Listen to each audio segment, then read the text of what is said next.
ಧಾರವಾಡ ಜಿಲ್ಲೆಯಲ್ಲಿ ಬೆಳೆಹಾನಿ ಪರಿಶೀಲನೆ, ರೈತರ ಸಮಸ್ಯೆ ಸರ್ಕಾರದ ಗಮನಕ್ಕೆ ಸಚಿವ ಸಂತೋಷ್ ಲಾಡ್. ಸೋಯಾಬೀನ್, ಹತ್ತಿ, ಕಡಲೆಕಾಯಿ, ಕಬ್ಬು, ಈರುಳ್ಳಿ ಬೆಳೆಗಳಿಗೆ ಮಳೆ ಕೊರತೆಯ ಹೊಡೆತ. ಬೆಳೆ ವಿಮೆ ಸೇರಿ ಅಗತ್ಯ ಪರಿಹಾರದ ಭರವಸೆ. ಬರ ಪರಿಸ್ಥಿತಿಯ ವರದಿ ಸಲ್ಲಿಕೆಗೆ ಮಾಹಿತಿ ಸಂಗ್ರಹ.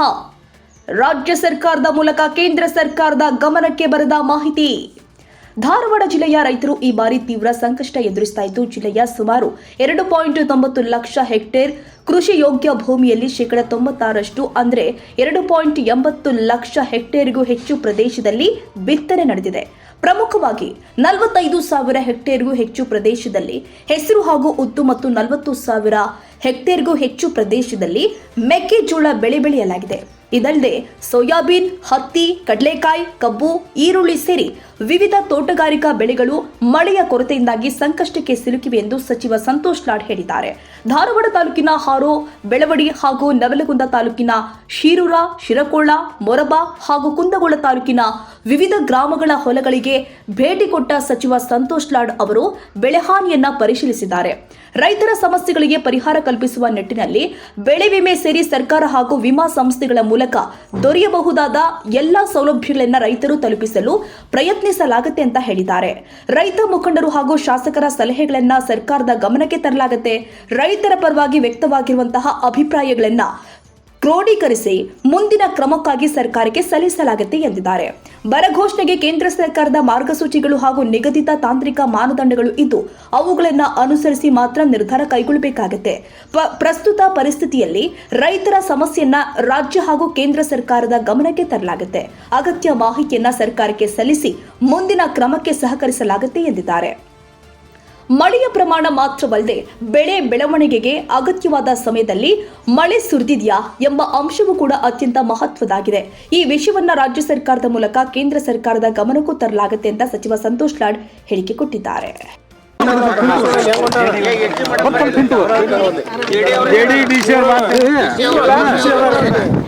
ನಿನ್ನೆಯಿಂದ ಬರ ಅಧ್ಯಯನ ಮಾಡ್ತಾರೆ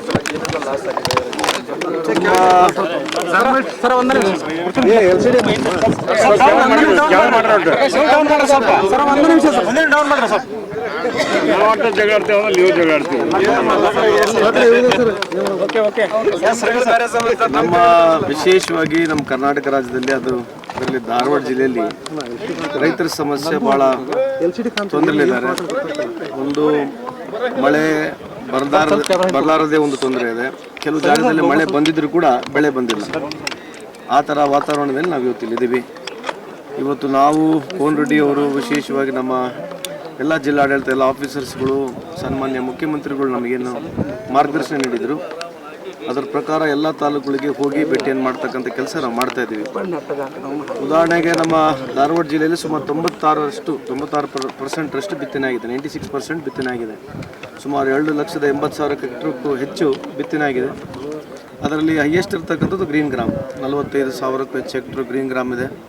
ಅದರ ಜೊತೆಗೆ ಮೇಜ್ ಇದೆ, ಸೋಯಾ ಇದೆ, ಕಾಟನ್ ಇದೆ, ಊದಿದೆ.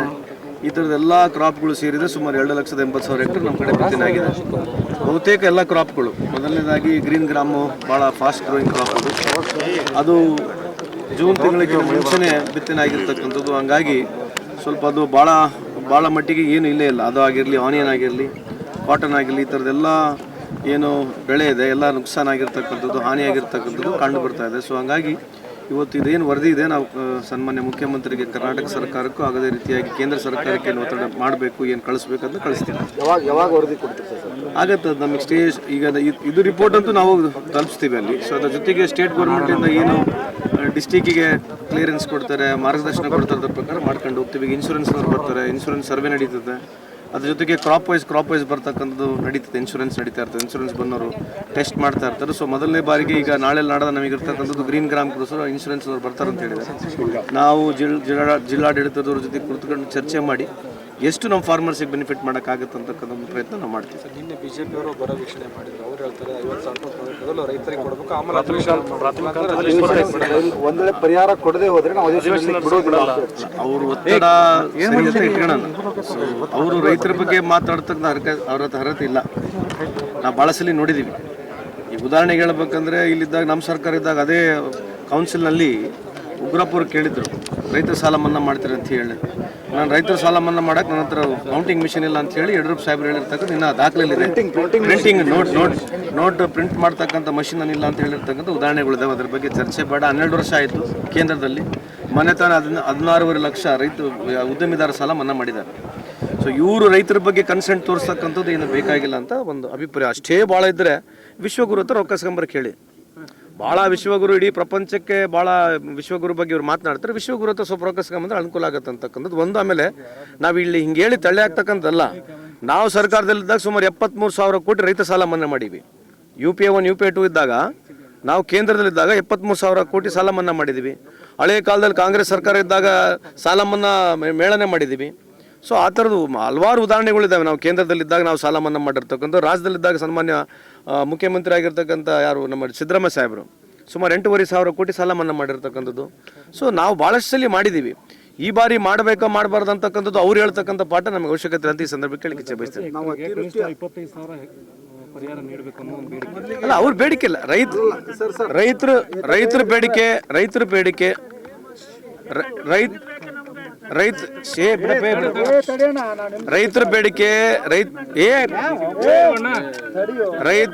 ರೈತರ ಬೇಡಿಕೆ ಏನಿದೆ ಅದು ಸರಿ ಇದೆ.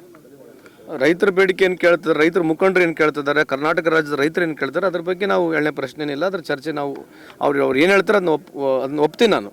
ಆದರೆ ಅದು ಸರ್ಕಾರಕ್ಕೆ ಬಿಟ್ಟಿರ್ತಕ್ಕಂಥ ಏನು ಕೊಡಬೇಕೇನಿಲ್ಲ ಅಂತ ಇರ್ತಕ್ಕಂಥ. ಆದರೆ BJP ಹೇಳ್ತಕ್ಕಂಥದ್ದು ಅವಶ್ಯಕತೆ ಇಲ್ಲ ಅಂತ ಈ ಸಂದರ್ಭದಲ್ಲಿ ಹೇಳ್ತಾರೆ. ನಮ್ಮ ರಾಜ್ಯದ ಪಾಲನೆ ಅದನ್ನು ಕೊಡ್ಲಿ, ಅವರು ಕೇಂದ್ರಕ್ಕೆ ಎಷ್ಟು ಬೇಕು ಅಂತ ಒಂದು ಪ್ರಸ್ತಾವನೆ ಕೊಡಲಿ, ನಾವು ಕೇಂದ್ರದಿಂದ ಕೊಡಿಸ್ತೀವಿ, ರಾಜ್ಯದ ಪಾಲು ಕೊಡ್ಲಿ ಅಂತ ಹೇಳೋದು. ಅದು ಹೇಳ್ತಿರೋದು.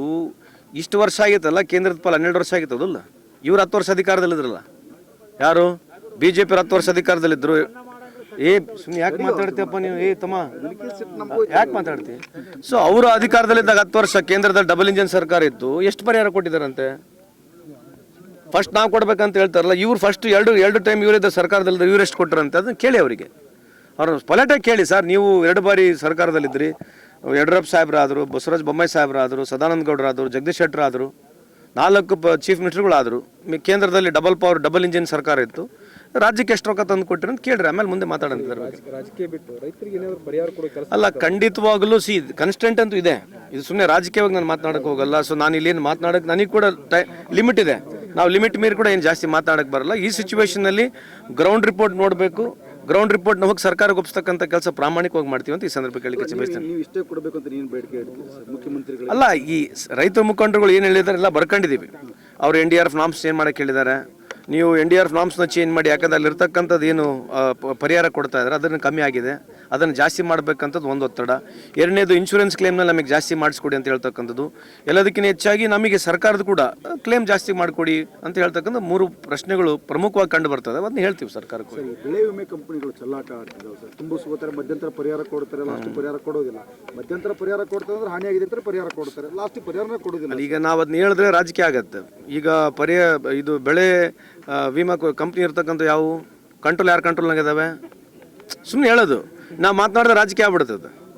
ಇವ್ರು ಅದ್ರ ಬಗ್ಗೆ ಒಂದು ಎಫರ್ಟ್ ಹಾಕೋದಿಲ್ಲ. ಇವರು ಕರೆಸ್ಬೋದಲ್ಲ. ಸುಮಾರು ನಾವು ಟೀಕೆ ಮಾಡ್ತಕ್ಕಂಥಲ್ಲ, ಕಳೆದ 2-3 ವರ್ಷದಿಂದ ಸಾವಿರಾರು ಕೋಟಿಗಳು ಇವು ಯಾವುದು ಇನ್ಶೂರೆನ್ಸ್ ಕಂಪ್ನಿಗಳು ಪ್ರಾಫಿಟ್ ಮಾಡ್ತಾ ಇದ್ದಾವೆ. ಇದ್ರ ಬಗ್ಗೆ ಒಂದು ಚರ್ಚೆ ಆಗಬೇಕಾ ಬೇಡ? ಇದ್ರ ಬಗ್ಗೆ ಏನು ಚರ್ಚೆ ಇರೋದು? ಇಂಥ ಪ್ರಶ್ನೆಗಳು ಕೇಳೋದು ನಮಗೆ ಹೇಳ್ಬಿಡೋದು. ಇವರಿಗೂ ನಾವು ಪ್ರಶ್ನೆ ಕೇಳಬೇಕಾಗತ್ತೆ. ಇನ್ಶೂರೆನ್ಸ್ ಕಂಪ್ನಿಗಳು ದೇಶದಲ್ಲಿ ಸಾವಿರಾರು ಕೋಟಿ ಲಾಭಗಳು ಮಾಡ್ತಿದ್ದಾವೆ. ಇದ್ರ ಬಗ್ಗೆ ಎಲ್ಲ ನಾವು ಪಾರ್ಲಿಮೆಂಟಾಗಿ ಚರ್ಚೆ ಮಾಡಿದ್ದೀರಾ? ಅವಕಾಶ ಮಾಡಿಕೊಟ್ಟಿದ್ದೀರಾ ಯಾರಿಗೆ ನಾವು ಪಾರ್ಲಿಮೆಂಟ್ ಚರ್ಚೆ ಮಾಡೋಕ್ಕೆ? ಸೊ ನಾನು ರಾಜಕೀಯವಾಗಿ ಈಗ ಮಾತನಾಡೋಕ್ಕೆ ಹೋಗೋದಿಲ್ಲ. ಇದು ಟೈಮು ಸರಿಯಲ್ಲ. ಇವಾಗ ಇರ್ತಕ್ಕಂಥದ್ದು ರೈತರ ವಿಷಯ ಇದೆ. ರೈತರು ನಮ್ಮ ಕಡೆಯಿಂದ, ನಮ್ಮ ಸರ್ಕಾರದಿಂದ ಏನು ಅನುಕೂಲ ಆಗಬೇಕಷ್ಟು ಪ್ರಾಮಾಣಿಕ ಪ್ರಯತ್ನ ಮಾಡ್ತೀವಿ ಅಂತ ಹೇಳಿದ್ರೆ. ಅಲ್ಲ, ಇನಿಷಿಯೇಟಿವ್ ನಾವು ತೊಗೊಂಡ್ರು ಕೂಡ ಕಂಡೀಷನ್ಸ್ಗಳು ನಮ್ಮ ಕಂಟ್ರೋಲ್ನಲ್ಲಿ ಇಲ್ಲ. Honestly, even if you want to try there is a limitation to it. ಕರೆಸ್ಬೋದು, ಕುಂದಿರ್ಸ್ಬೋದು, ಮಾತಾಡ್ಬೋದು. ಯಾವ ಸರ್ವೆ ನಂಬರ್ ಚೆಕ್ ಮಾಡ್ಬೇಕು, ಯಾವ ಸರ್ವೆ ನಂಬರ್ ಚೆಕ್ ಮಾಡಬಾರ್ದು, ಯಾವ್ದು ಹೋಬಳಿ ಚೆಕ್ ಮಾಡ್ಬೇಕಂತಕ್ಕದೆಲ್ಲ ಆನ್ಲೈನು ಮಾಡೋದು. ಯಾರು ಆನ್ಲೈನು? ನಾವು ಒಪ್ಕೋತೀನಿ ಸರ್. ರಾಜ್ಯದೊಳಗೆ ಅವ್ರು ಬಂದಿದ್ದಾರೆ ಅಂದ್ರೆ ನೀವು ಅಂತ ಕರ್ನಾಟಕದಿಂದ ಬ್ಲಾಕ್ ಲಿಸ್ಟ್ ಅಲ್ಲಿ ಹಾಕಿ. ಯಾಕೆ ಅಲ್ಲಿ ಆಕ್ಷನ್ ಅಲ್ಲಿ ಪಾರ್ಟಿಸಿಪೇಟ್ ಮಾಡ್ತಾರೆ ಸರ್, ಒಪ್ಕೋತೀವಿ. ರಾಜ್ಯದಲ್ಲಿ ಅವ್ರು ಬ್ಲಾಕ್ ಲಿಸ್ಟ್ ಅಲ್ಲಿ ಹಾಕಿ ಒಂದು ರಾಜ್ಯಕ್ಕೆ ಎಂಟ್ರಿ ಕೊಡ್ಬೇಕು. ಈಗ ನೋಡಿ, ನೀವು ಈಗ ಟೆಂಡರ್ ಕ್ರೈಟೀರಿಯಾ ನಡೆಯೋದು ಇಲ್ಲಲ್ಲ. ಯಾರು ಕ್ರೈಟೀರಿಯಾ ಕಂಡೀಷನ್ಸ್ ಯಾರು ಕ್ವಾಲಿಫೈ ಮಾಡ್ತಾರೆ ನಮ್ಮ ಕಂಟ್ರೋಲ್ನಾಗ ಇರಲ್ಲ. ಅಲ್ಲ, we will not just play this game. ಇದು ಬಿಟ್ಬಿಡೋಣ. ಈಗ what best we can do is this is only ಮಾಡೋಣ. ಅದು ಮುಂದೆ ಇನ್ನೊಂದ್ಸಲಿ ಚರ್ಚೆ ಮಾಡೋಣ ಡೀಪಾಗಿ. Thank you.